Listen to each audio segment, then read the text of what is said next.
What is up, Flick fans? Welcome back to my channel. Today we are talking the brand new movie, Antebellum. I need you in the comments down below. Are you renting this on Prime VOD today? Let's get into it. So successful author Veronica Henley finds herself trapped in a horrifying reality and must uncover the mind-bending mystery before it's too late. So I saw this trailer and I thought it was excellent. I'm like, this could be something really cool. It's creepy, the cinematography is awesome. Not too familiar with the directors here in Gerard Bush and Christopher Renz, but I know that this could be somewhat of like what Get Out ended up being from Jordan Peele, that movie. Being a horror film, yes, but it also changed the game a bit in terms of how that's constructed. And let's start out with what the story is, just kind of a basis, because that summary didn't do a great job on IMDb. I'm going to try my best to tiptoe here. Let's start out with the term antebellum and what it means. The term means before war, often referring to the pre-Civil War period in the United States. So we're essentially getting two different timelines within this movie. We're getting a present-day situation that somehow ties into this past situation where Janelle Monáe's character in Eden, who is a slave, is trying to plan, orchestrate this attempt to escape. And we see, throughout probably the first 45 minutes, how she and many others there are being treated. And when this says horror, I understand from that perspective why it's horror, because you get to see a lot of abuse. You get to see what these individuals went through to the point to where it was a bit too much for me. I'm like, I don't know. I know you're not supposed to enjoy it. I understand we're supposed to get a peek of perspective into what they had to deal with. But it was just not pleasant to watch, even though those are the intentions. So I understand, but it may have been too much for me personally.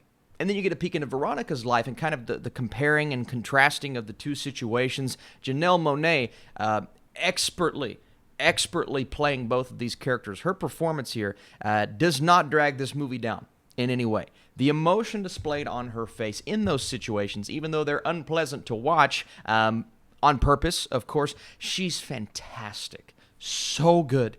Loved everything about her, and she displays that extremely well, even though I do think her character maybe needed a bit more when we get to that third act. Which character, you ask? Well, that's as far as I'll go with that. Also, the cinematography here, the shot selection, it's great.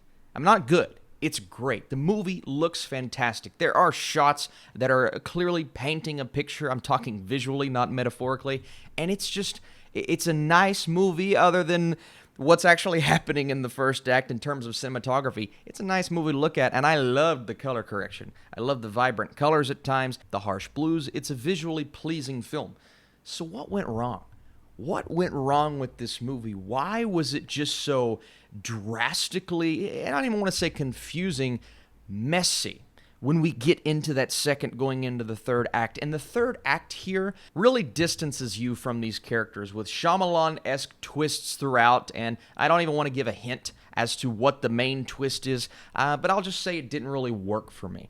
It was starting to become predictable as the movie progressed, and then, something happens and you figure out what actually is going on. Again, non-spoilery, I don't want to give this away, but it didn't really work because the film doesn't give the audience time to kind of connect with these characters. My biggest issue, though, is you don't get the why of the situation. We see the how, and we understand kind of the point of what the directors are going for, but I didn't understand why these individuals, being vague, were doing what they were doing, and it felt random to me.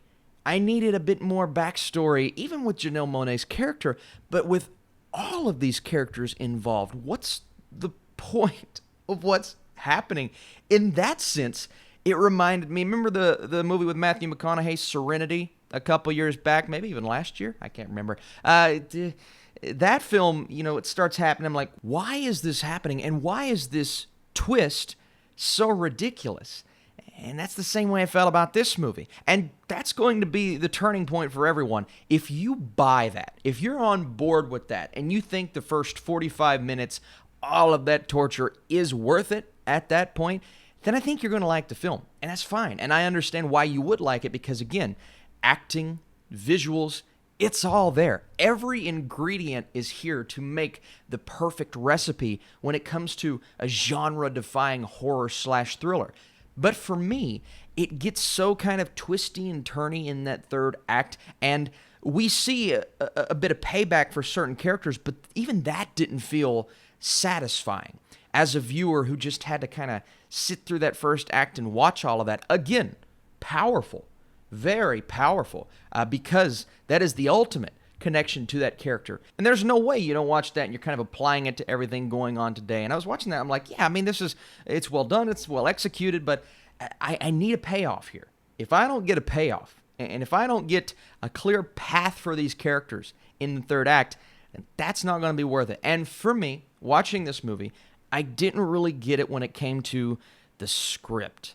Acting, visuals, great, but the script and the screenplay, it's messy, man. It's really messy. And the predictable-esque twist of sorts, when we get there, I'm just like, this doesn't feel satisfying. And then that third act as a whole. And I like seeing some things happen. I'm like, yes, you get it, but then it just kind of falls flat, and there's no connection. And not knowing the why of it all, why everything happened in the first place, again, that's about as specific as I can get, it bothered me.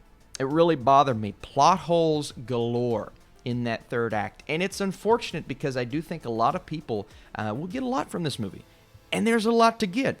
But at the end of the day, did it come together as a cohesive film, or as cohesive as I wanted it to be? Not necessarily, and that's unfortunate because the talent is great. I'm actually interested to see what these directors do next, but this particular project didn't work in the way that I believe they intended. So I need you guys in the comments down below. Do you disagree with me? If you're asking, is it worth $20 to rent? I would personally say no, but again, it's all up to you. If you were looking forward to this, definitely check it out. In terms of my score, I'm going to go 45% for Antebellum. It's just a film that, it tries, it takes risks, and I do appreciate that. But sometimes it just went a little too far for my personal taste. It wasn't a very enjoyable film in the first act, to be honest, but you see what they're going for at least, and the performances, again, Janelle Monáe, Jenna Malone's great, Jack Huston's really good, the cinematography from Pedro Luque is fantastic, so I need your comments down below. Appreciate you guys for watching. If you enjoyed this VOD review and you'd like to see more, drop this video a thumbs up, and I'll see you guys later.